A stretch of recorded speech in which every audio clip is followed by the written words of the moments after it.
How's it going? Good, man. What do you got there, Striper? You do? Yeah. Oh, you'll love his wall. It'll remind you of your room in college. I wasn't that cool. I didn't have Striper. I needed them. Didn't have Striper. eBay. Remember, you had all those. We'll get into that. We're gonna talk about something that Jason has no idea is gonna talk about it. For some reason, my snowball isn't working. Snowball. I'm getting snowballed. I just sent everybody home so they can get home before the parade starts. Oh man, so you've got like it's about to happen. Yeah, it's going down. It starts about 2 weeks before the Derby, and you have a big air show, and then all kinds of things during the week, and then people are at the track now. The big races start today, and then tomorrow, and then Saturday's the big day. So Mike lives in Louisville. Whoa. Put a bunch of rocks in your mouth. Whoa. Not good? Whoa. Imagine how I would have said it in my drinking days. You probably would have said it correctly. Likely. Welcome to the Insurance Dudes, a podcast for insurance agency owners helping us to think of different ways to optimize our business and our lives. On this week's episode, we're honored to have the President and General Manager at DAC, Digital Marketing Executive from Louisville, Kentucky, Michael Corak. He controls ad spend for clients with budgets as high as $140 million a year. Insane. You may even get a story about a serial killer. That's next. Mike and I go way back. Back when NWA was on the radio. So Yes. we went to University of Arizona together. We lived in the same house. We're going to tell you a very interesting story about that we'll have some fun with. But I'd like to bring valuable content to the listeners, and if there's anybody that we've had some pretty tremendous guests, but getting Mike on here, aside from the personal and him being awesome and a really good dude, his knowledge of how the interwebs works and marketing on the internet at a very high level, so much different than because we've been dealing with some of these little ad agencies and some ad strategy, but from a 40,000 foot view, and that's where he sits. Because how many people are you in charge of now? My office pays for 150 or so, and we're 500 people now, I think. Yeah. Oh, Wow. Yeah, different scale, right? I don't think even in our world there's anybody that has close to 500 staffers under them. No. So, Yeah. right. Different. Yeah. So why don't you jump in? We're pretty loosey goosey and just want to keep it interesting. Yeah. So I'll do a little intro. So yeah, Mike Corak. I run the southern region of DAC, and DAC is what we call a performance marketing agency. So all digital. Our clients have some sort of real outcome that we measure. So we don't work with people like Coca-Cola or Kraft macaroni and cheese branders. We're working with people that have service areas or are trying to get sales. So retailers, could be quick serve restaurants, some sort of hybrid home service, that kind of thing. So those kind of clients at big spend. So we might have, my biggest client's got a $40 million digital media spend a year that we're running. Yeah. And it takes 16 people full time to do it. Wow. Yeah. So that's the kind of stuff we're working on. We are considered a mid-tier agency. There's some that are, 10,000 people. And then there's some that are like 100. We're kind of in the middle. So, good clients for us are ones where we can do all the stuff that we can do through performance. We've got some larger clients where we do pieces of it, but if we've got our way, we're doing search and social and content marketing and all that kind of stuff, email, those sort of things. So that's kind of all I've really done my whole career, agency side. I remember when you started, because we've been going back that far. I think maybe the intro to our career on the internet was those chat rooms. Right? What was you had a handle like Captain something. Master Blaster, and we would Master Blaster. That was it. Right. And we would speak in only caps, and we would get thrown out of chat rooms for yelling at people. Yeah, all caps. I'd be like, "Hey, dude, turn off the all caps." He'd be like, "No, we got to get." Master Blaster. What kind of chat rooms were you guys in? It'd be just nothing sports, nothing. CompuServe, and remember like AOL when you had to get the CD? Yes, like that's what it was. Like we'd get kicked out, so we'd go down to Circle K and get a new CD, so we could get a new login to AOL. And we were collecting the CDs for a while. What did we have? A box, or we were stacking them? We had. I remember that summer we had hundreds of them. Yeah, hundreds. Yeah, we'd tell people, look, anytime you see those AOL CDs, just get them and bring them over. We'll give you beer.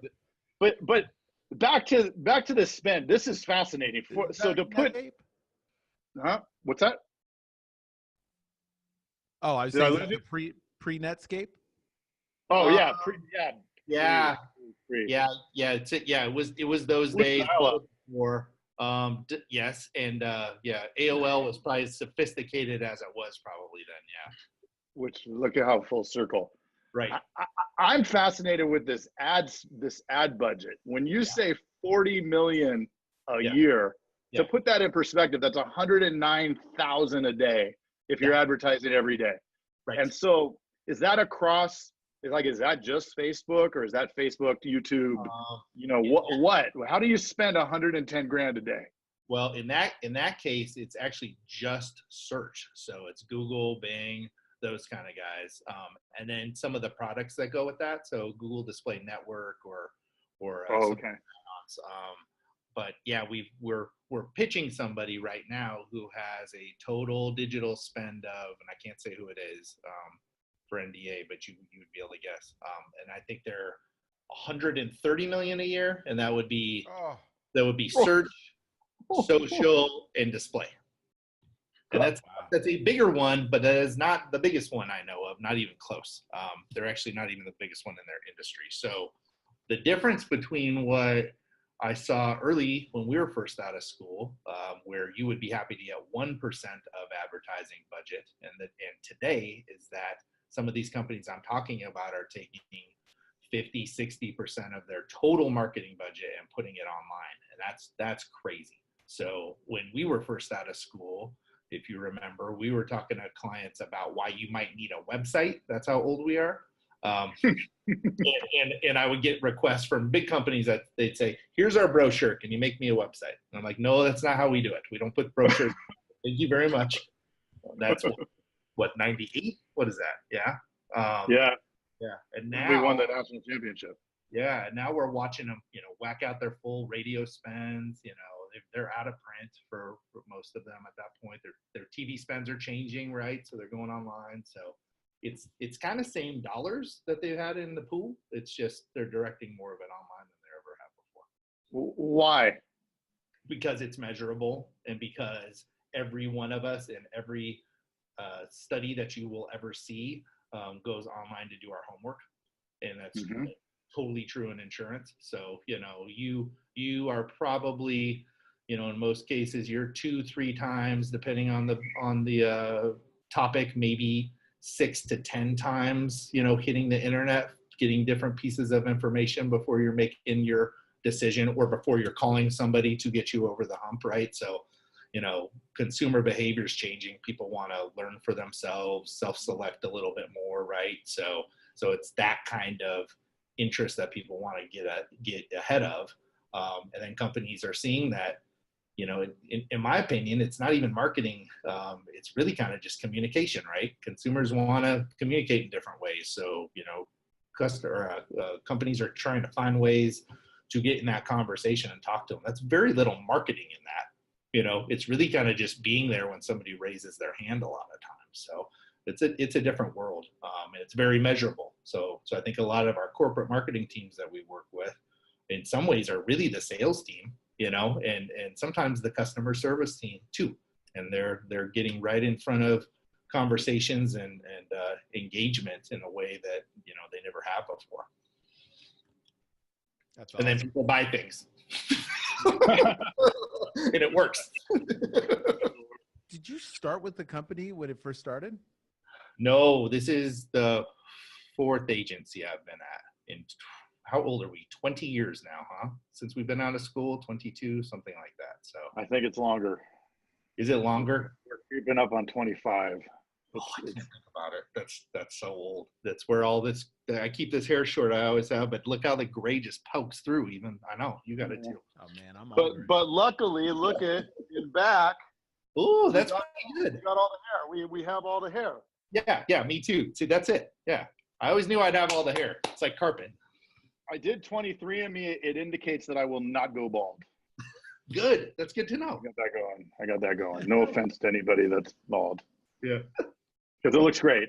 if you it will. does. It does. I'm losing it. You're, See, and we love you. it doesn't look bad. It's covered up. But Yeah. You I get think this the worst thing is, wet, and you see it. okay. Yeah, I think the worst is when you get to like half and half, and you just got to make a decision. And I'm hoping. Right. So Yeah. where you have the headband of hair. So that's kind of awesome. Nobody rocks that anymore. It is pretty cool. Gotta pick Yeah. it. Yeah. You bring it back. They should call it the You need- headband. I like that. The headband. I mean, if you're gonna, there's the mullet, and that's something totally different. But You could still rock a mullet headband. Yeah, you could. wow, that's next level, and that's why we love you. You're Yeah. always thinking way outside the box. Yeah. How long does it take to grow the mullet part of that? Probably not that long. Well, which part is the mullet? The long hair part or the short hair part? We have to define which is Good which. point. Good Yeah, point. 'cause that's not growing, right? Yeah. That's that's already done. Business in the Oh, front, party in the back, right? Isn't that what they say? That's Yeah. that is what they say. Yeah. So Do you have any So data my- about? I'm curious. So we've talked a little bit back on the subject. Okay. I love it. I'm so fascinated with the whole marketing side of business. And I'm so fascinated with where we're going. I see a lot of these littler agencies pop up, Yeah. and a lot of classes, and a lot of people are getting involved in that. They're down here. You're up there somewhere. So how would a smaller agency like tell me the difference? How would you get into it, and then how would you scale it? Yeah. Well, Or I is it think just two different worlds? it's pretty different worlds, but one's not better than the other. I know agencies that work with just small businesses that have a ton of people, thousands of people, and all they're doing is small business work. And I know, and obviously, as I explained, we're kind of in the middle of the bigger agency sort of pool. And I know ones that, and I've worked at ones that are super big too. So, I think there's a different expertise that comes with working with companies that are at different levels, but the agency size and spends and those kind of things can be pretty equal depending on their specialty. So you'll see some agencies that make every bit as much money as we do, or could add their media up to be the same amounts of dollars, but they're working with thousands and thousands of small businesses, right? So, in terms of just scaling in the agency business and what we do, I firmly believe you got to be good at what you do. That's kind of table stakes. But then after that, it's, who do you know? And have you done a good job networking over your career and that kind of thing. They'll say that I'm pretty good at sales at the agency, and I'll tell you that I'm not. I just have been doing this a long time, and I've helped people do good on the company side. So when they hop jobs, they'll give me a call and, want to do it again. And that's been very helpful for me. So, I think networking, getting out there, doing this kind of stuff, webinars, speaking, meeting lots of people, that's really the trick. And there's no shortcut for that. And what kind of, can you list some of the companies you work with, some of the bigger ones? I can list a couple. Some I can't, some I can. So Sure. Bridgestone's one. Bridgestone's kind of our bread and butter type of company. So Bridgestone is the tire manufacturer, and global, right? And we will do advertising, more on the advertising side that's helping with brand. So Bridgestone and Firestone and all their brands. They also have their own stores. So they are selling tires out of their own stores and doing car repair. So up here we're doing brand work. There we're trying to push people into stores so they can become customers and grow lifetime value. And then another part of their business is partners or dealers of theirs. So it could be a Costco, somebody big like that. We're down to sort of mom and pop shops. And then there's the whole B2B side. So, big giant tires for mining. These things are like bigger than your house and cost 80 grand a tire, right? So there's that whole side of the business or fleets or that kind of thing. So really a client like that for us can look like 8 or 10 different clients because there's a bunch of businesses within it. So when you talk about those big spends adding up, it's because, you're working on lots of different brands. Another one that we work with, GE, which you guys are familiar with, and here in Louisville, they have their big appliance kind of network, and the biggest part we work with there is the service side of that. So we're making sure that technicians are visible and are getting that kind of business for repairing products, that kind of thing.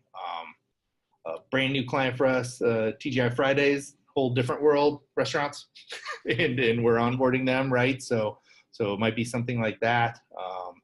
A different one we have is ARS, and they are the nation's biggest emergency plumbing and heating company. So walk in your house, which has happened to me before, and you've got a flood and you don't know where the water is coming from. You call those guys quick and they come to your house and deal with it. So lots of different kind of clients. And across the agency, but the common piece for it that's kind of our expertise is you either have a store somewhere or you're trying to service a locale. So anything that's got a local component of it and then has that enterprise piece too, that's a good fit for us. That's cool. That makes sense? Yeah. Were you gonna say something, Craig? No, I thought you were, and we keep on each other. So I'll just observe. Another question I have is, so take us through the process of like what it would be like a client coming to you and what you look for. Like, what are the different, I imagine with somebody like Bridgestone, you segment all those different parts and then figure out goals and how to achieve those results. Yeah. So we're usually presented with either a business problem or they're shopping a vendor for a service. So, and at this scale, it usually looks like an RFP. So it's very rare that a marketing, director or VP could just go hire a new agency and bring them in because the fees are so big and there's a lot going on there. So usually they're inviting you to an RFP process. So that first conversation may be, hey, can you hear the sirens in the back here? Yeah. Okay. Sorry about that. It's not for me. Oh, so okay, that's on your end. That would be a good podcast. Interview. Yeah. That'd be good. They busted down that window behind you. That would be a great podcast. Right, exactly. People would want to see the video. Yeah. So if you put yourself client side, and you're a CMO, CMOs last about a year at a company on average right now. Not very long, and they're flipping jobs all the time, and it's high pressure, right? So there's constant conversation to say what is new out there, or what else could I be doing? Could I improve? And they want to do right by their company, but their lifespan at that company is not very long either. So it's pretty dog eat dog and brutal. Really brutal. So we're having conversations constantly. We're getting questions about could we do better, that kind of stuff. So it's usually one of those two. And usually you end up with, if it goes good, you're into some sort of RFP process for a tactic. You go pitch it, hopefully you win, and then that's the start. So with a Bridgestone, for example, we started with a small paid search contract for one of their store brands in a geography. And so it was very small. And it was a test to say, hey, let's see what you can do. And then we had to beat out other agencies and kind of grow it over time. So can you win the whole thing and get the whole piece of business out of the gate? For sure, that happens too. But more often than not, you're talking about something smaller. You're getting a chance, and you're kind of proving your worth through results. That was not true 10 years ago when all of this was so new that companies were just looking for help from agencies. Oh, can you do that? Okay, great. Let me bring you in. I need to do it, right? So the market's matured, and companies are getting pretty smart about how to shop and make sure that agencies can kind of do what they say they're going to do and produce business results. But yeah, a lot of that's about performance right out of the gate. And hey, we've had a bad 3 months on my first 3 months on the job if I'm the CMO, and I got to turn that around quick. Can you help me? What am I missing? So very different times. That's crazy. You got that battle between, or the balance of, or the battle of balance, right? Between driving traffic and sales to brand. Totally. And what do you usually, what do you dive in and start with, or is it some mixture? Good question. And I know this is true for your all's industry too.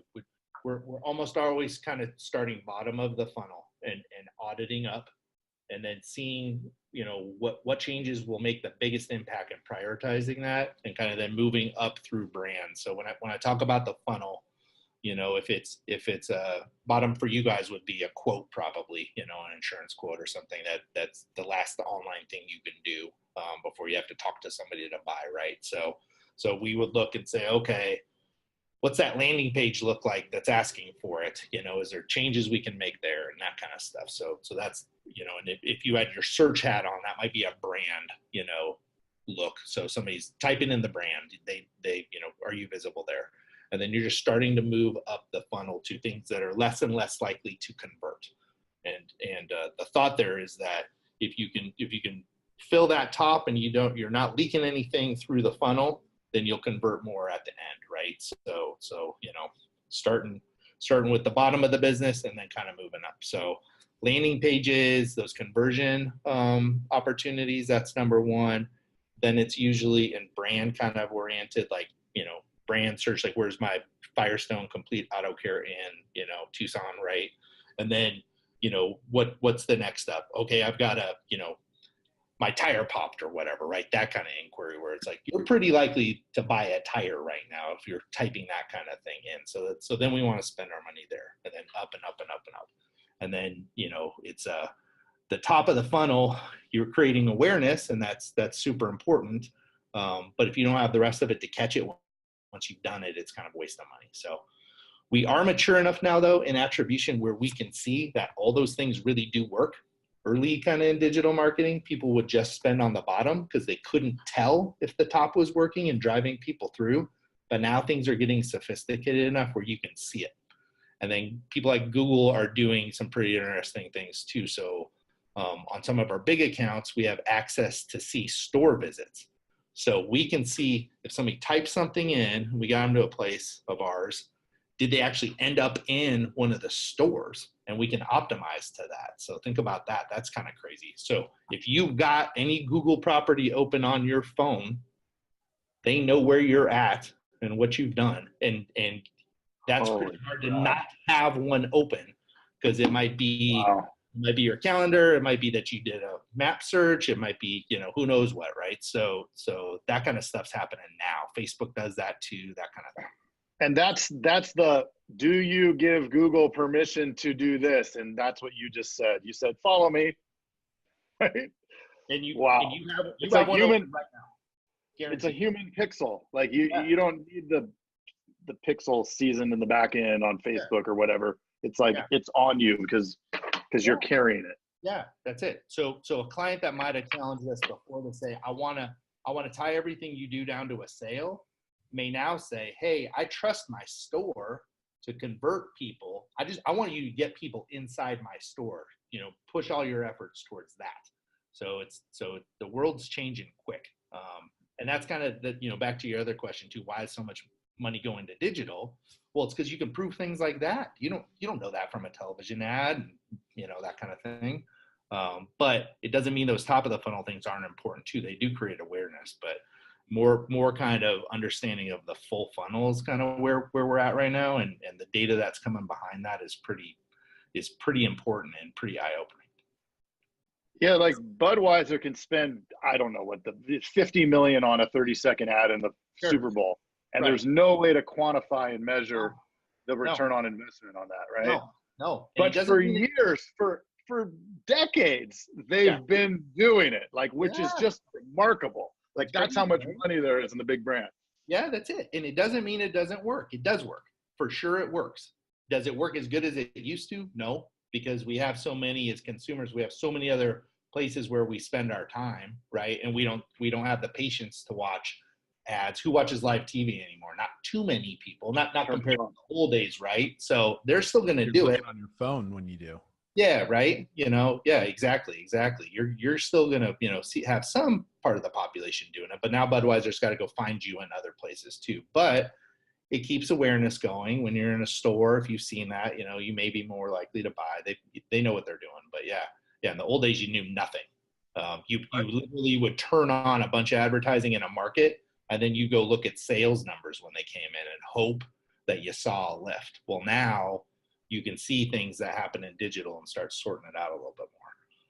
And it's so targeted that, like, even seeing that lift after the Super Bowl, there could have been other stuff that happened, who knows, and it's not even real data. Yeah. Well, and if you're smart, you're filling the whole funnel during that time, right? So it's like, concentrations is the way you kind of handle that. You want them always on, but when it's selling time, you want to really hit it everywhere. So Super Bowl, Facebook ads, you know, all the way down. Yeah, you see a lot more pre-marketing ads into Super Bowl and a whole bunch of stuff around it before and after that fills that. Yeah, it's like the old days with Black Friday. Do you remember when that was one day? Used to be one day. Now, now it's like all year, right? Like, yeah, it's coming. Black Friday's coming. Yeah, exactly. We're having a Black Friday announcement sale 3 months before Black Friday. Yeah, it's crazy. So to kind of tie it in with insurance, what would your knowledge on this, on marketing is incredible. What would you do for somebody? What questions would you ask us as insurance agents if you had us as a client with our giant agencies, right? But what kind of questions would you ask us, and then where would you kind of take it? Yeah, and to be honest, insurance is a really competitive field. You guys are good at marketing. You know, the advertising is pretty sophisticated, and there's a lot of noise there. So it's a tricky industry to kind of break through. You can't do it with the basics alone. But if you're not doing the basics, you don't have a shot. So, you know, I'd say first off, you know, the kind of questions I would ask would be, you know, I'd ask you a little bit about where you think your weaknesses are, you know, and where do you think you have, you know, people falling out of the funnel basically, and try to dive into that.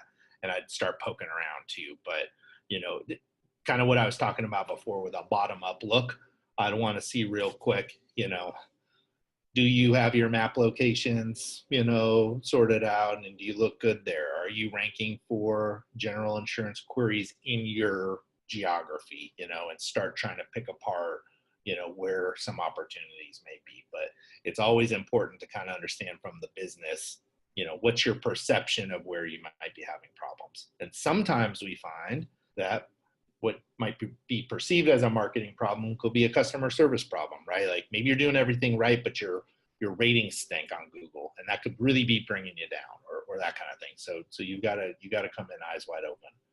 But yeah, I want to understand where you think you've got opportunity. I want to audit kind of against a general game plan and see if that lines up, and then kind of make a plan to start filling gaps that you've got in the strategy, and then doing more of what's working.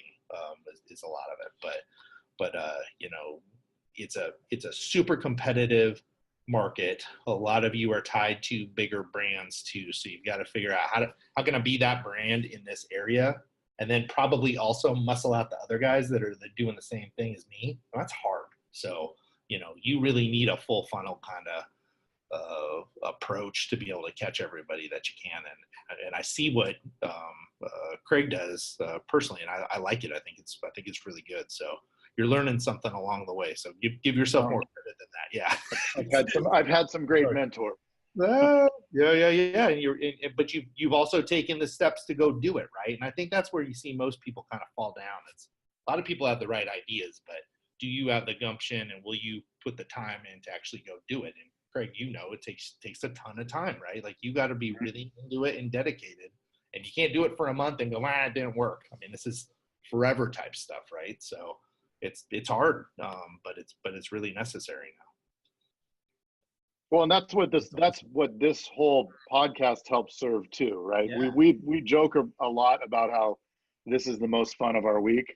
Yeah. Is because this is the non-insurance stuff, but at the same time, it helps create those connections, right? I now have you on the show. We had Nick Ayers on it earlier. We have, we're gonna get Hartley. We could go after Bear. So it's like you get these people on, they create those connections, and it makes it even more fun. And then we're helping get this information out, which in turn will give us recognition for our agencies. Yeah. And also drive some traffic over to Agency Vault, right? Yeah. So there's all of these different moving parts, but when we're helping, right, by just bringing the information, I mean, likely nobody in our space would have ever heard of Mike Corak, right? And bringing you and your perspective, I think, is hugely, vastly valuable to our peers. Yeah. And I get a lot out of it too, and I believe in it too. And I think you said a really important word, being helpful, and I believe in it. That is a place where not a lot of people will take the time, and if you can do that, it does come back to you. You don't know when, you can't quantify it, but it's many touches of that always works out. So I was in Houston last week, and I spoke at a local AMA chapter, American Marketing Association. And people are like, why are you doing that? And I go, I've done 300 of those probably in my career. And I've met so many people, and for sure it's paid for itself. I can pick out a couple places where I got clients or I was able to hire somebody because I met them, at one of these things or whatever. You can't quantify it, but if you keep doing it, it will work. It's just more touches and meeting more people, really. It's back to execution, right? Just picking something and sticking with it and being consistent. Yeah. Which is a constant motif here. People will come to us because now we're the ones with the gray hair and they want the answers. They think that we have all the answers. Right. And it's like, look, it's, we had Knopfsinger, you don't know his name, but he's a real big agent up in Michigan. He's kind of quiet and low key, but he goes, look, it's not challenging as long as you follow the basic metrics. How many quotes did you do? What's your closing percentage? It's over and over. The same things come 100%. Up, right? 100%. Same with what you said, look, show them the bottom of the funnel and work backwards, reverse engineer it, right? Yeah. You don't need to reinvent it every time. No way, man. And no way. There is a game plan. You may vary 20% because of who you are or your specialty or whatever, but these things are done. They're out there. It's you don't have to invent something new most times. You just have to be consistent and do it. And I like what you said, consistency. That's the hardest part. Because, man, sometimes you just don't feel like it. Sometimes I'm on a plane and going to do that stuff. Dude, I missed 2 gym days in a row, and now I'm freaking hating myself, And it's just like so quick. Yeah. It can happen. I've missed a lot more than that. I went last week. That's good. You're a food eating champion, though, and I'm proud of you for that. Oh, I gotta hear that. I'm not, but I've tried. No, that was it. But we could pivot to the story. So let's go. This is a lot of fun, and remember, this is before the internet existed. I think, right? This was. It would have been. BC? Tom had that computer, but I don't think it worked very well. It's the disc days, right? I mean, it's around there. It's probably, what are we talking about? 95, maybe something. It had to be 94, 95, and so we, like all college guys, were ordering pizza. The story started with ordering some pizza, And I believe that you were the one ordering the pizza. I was. I'll let you say what happened.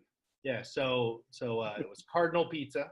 Good. Cardinal Pizza would give you like an extra large, like the big one that comes in the crazy box. You could get a cheese for like $5, and maybe a topping was another $1. Crazy. It was cheap. So we were nearly vegetarians back then, not out of choice, just we were broke. So you'd usually go Rice and beans. Yeah, exactly. Rice and beans, beans on rice, rice on beans, maybe mix them. Those are 3 different meals. So I'm living big, probably got some tip money from Time Market, and I'm going to order myself a pizza, and it's a regular night, Tuesday night, Wednesday night, I'd say, and studying for a midterm. And I give the guy our address, and he says, "Oh, I used to live there." And I'm like, "Wow, that's crazy. Small town, that's cool." And he's like, "Do you know what happened there?" And I'm like, "What do you mean, at our house?" And he's like, "Yeah, do you know what happened at your house?" I'm like, "No, what happened?" And he's like, "Well, I'll tell you more. I'm going to deliver your pizza, but there was a serial killer that lived at your house." And I'm like, "Come on." Yeah, right. Yeah, whatever. And he's like, and his name was the Pied Piper of Tucson. And I'm like, that is the lamest serial killer name ever. That'd be true. And I'm like, okay. And then he comes, and I meet this guy, and he talks it up a little bit. And he's like, "Yeah, I've done a bunch of research. They got books at the library, whatever. It's real." I'm like, okay. So bring the pizza in, and I should be studying, but what's in my head? And I know we had the internet then because we did dial-up into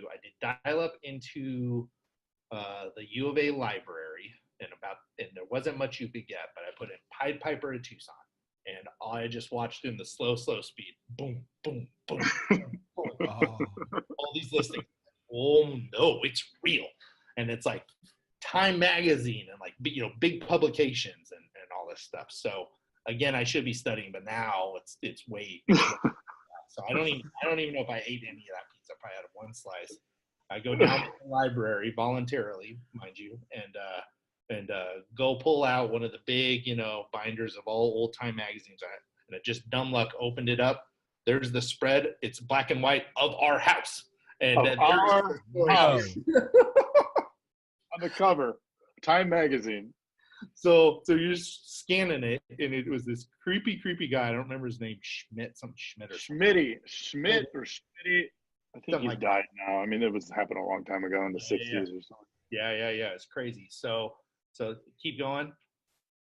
Yeah, it's great stuff. so he was probably he was short. He's like 5'4", 5'3", 5'4", and he's this creepy looking guy. And he would wear these big boots and stack them with like beer cans and stuff, so he would look taller, like 5'8" or 5'9". And this is like hippie times, right? So kids would disappear, they'd run away, right? So he was part of what he was doing was helping people disappear. So he was kidnapping or bringing girls over to the house or whatever, and then burying them in the desert when he was done. So bad. Crazy. Yeah. And then the thing that freaked me out the most when I looked at the picture of our house is it was missing 2 rooms. The only room that was there, because it was like a cottage. The only room that was there was mine. And then when I read the story, I'm like, oh, here's the girls you killed in our house. Sweet, in my room. Awesome. So something that even takes it next level, because that was already crazy, but we had this little dog, and her name was Kimball. And she would go into corners of the house and look up at and just bark randomly at the walls. After we found all this out, we were freaked out, mortified. And we eventually pretty quickly moved out of there. I think maybe 6 months. It took a little time. It wasn't much longer. And then we tried to get out of our lease. Do you remember this meeting that we had with our landlord? Wasn't his name Bob Cole? We had one eye that would look at you, and then another eye that would go somewhere else. And we're like, hey, when we rented this thing, you forgot to mention that there was a serial killer in this house killing girls. And he's like, I only have to mention that if you were buying the house. Renters don't need to know. And yeah, we want out of our lease. And he's like, tough. Too bad. Yeah. So we didn't get out of our lease. We had to stay another 6 months, and the dog would. Then we noted, like I think, like she had always done that, but we didn't realize, you know. Right, exactly. And then I don't know if you remember this. Do you remember that punk rock kid I knew from the radio station that was super Catholic, which none of that makes sense as a combo, but we had his priest come over and run through the house and give it a blessing, because we're like because at this point we're convinced it's also haunted for sure, right? So we're freaked weird out. Stuff would happen in there. Yeah, right. It was bad. Surprisingly, the dishes would never get done by themselves. Yeah, I know, it was crazy. Why did that happen? It was crazy. But yeah, so that guy ended up getting prosecuted and put in jail. And back then, Tucson was a big mafia town. And the rumor goes that his parents kind of talked to those guys, and then somebody got him in jail pretty quick after the end. But yeah. The end. Yeah, so. Wow. What do you think about that, Jason and fellow listeners? That is gnarly. That is a crazy story. Yeah. How about? Yeah, it's so odd. You don't usually come in contact with living in a house that a serial killer lived in. So No. How was the backyard? How was the backyard? Yeah, remember the sinkhole? There was like there's a sinkhole. Man, there's a million stories on that house with El Guapo and getting frozen underneath the refrigerator. Remember that? Oh, good old Guapo. Lizard? Yeah. Was it really? Yeah, we had a monitor lizard that was like 3.5 feet long. Like, you know, whole nother thing. We don't need to get into that. I somehow feel that me saying that was racist or something, right? I don't think so. Okay, but I think he was a different kind of killer. I mean, we're still kind of on the killer train. Yeah. He did attack me and latch onto my arm, and we had to actually drown him in the bathtub in order to get him to release from my arm. So he channeled the Piper. Yeah, he did. He was possessed. Yeah. The Piper was floating around the ceiling, or the dogs would bark, but then ended up in the lizard. It had to be what happened. I think we're losing listeners now. So both of you guys said, I'm going to change my life. I don't want to be living with dudes in places that we got to get out and do marketing. Yeah, that was it. So that house is gone. They've leveled it and put it in an apartment complex. So good riddance. Yeah, it's good. It needed to be done for sure. The neighbor's house is there, the guy that we would call the asshole, but likely we were the assholes. Yeah, we were. That's how that worked. And that poor guy, how many times did he get robbed while we lived there? Like multiple. Yeah. We didn't because of Mookie. So yeah. It was nice having a dog that people were scared of, and a lizard inside if they made it. We did have another dog that would bite everybody's grandma. Yeah. Oh, the good old days. Oh, and it's all true. Amazing. It's true. I have one more question about marketing. Okay. You see a lot of little back. We'll go back. For the one person. The one person left. That stayed on. You see a lot of people doing personal branding now. Yeah, right. Are you guys involved in any of that? Or yeah, we don't do too much of that. We're more company side, but I suppose we're doing it for our agency thought leaders, right, and our CEO and those kind of people. When we see strategies around that kind of works usually go into a PR firm in our world and out of the marketing realm a little bit. Early days, the PR firms weren't quite digitally savvy, so you'd see more of that in marketing firms. But now today, that might end up on the PR side. But yeah, I think we're doing it, and I think we have to, right, for various reasons. We're doing it for the same reason you all are doing it, right? Trying to get business and get thought leadership out there, finding ways to be helpful. So it's important. But yeah, I wouldn't call us experts, but we're trying. And so you guys market yourselves. I think so, right? Yeah. Sure. We need to. In a lot of our kind of conferences, if you want to speak, you have to have some sort of track record, and have built up a following and that kind of stuff. So that becomes important. So on that side, that's a big deal. But it's amazing. It's kind of what we were talking about before with any industry. People are doing their homework before they hire you or they buy or whatever, right? So, it's important to us to know what happens when you put our CEO's name in, and, is there a good story there, or the agency or people that our clients might work with. So we'll look at LinkedIn, we'll look at those places and make sure those touch points tell the story we want them to, and would, inspire confidence in somebody that might work with us. You guys do a ton of that. You have to, huh? Same deal, right? Yeah. It'll be more important. You actually are going to meet some of these guys, when they're coming into the office to talk about insurance and coverage and all. And I know I don't do it enough, but yeah, I mean, I think that's especially on the captive side. So like you said, you can't brand the product that you're selling, but you can brand yourself. Sure. So yeah. I think that's kind of Yeah, we have this dueling thing where it's like leverage the giant name, but at the same time, how do we differentiate ourselves, right? And so we have to battle with that, and then battle with compliance so that we're all legit, Yeah. Yeah, that's why we collect no revenue for this show. Right. Yeah, for Be sure. very clear for anybody listening. no revenue. With amazing stories like that, you don't get paid. How? I know. I think that, like, we could monetize that story. That's a good story. It's something else. Well, so you're going to go to the Derby, right? I'm actually not this year. We've rented out our house on Airbnb. So where are you going? We're going to go to Cincinnati, and that's about an hour drive from here. We found a dog-friendly hotel, and we're going to see a Reds game and, hang out. So should be good. Yeah, against the Giants. I know you don't like them, so we'll be rooting for them.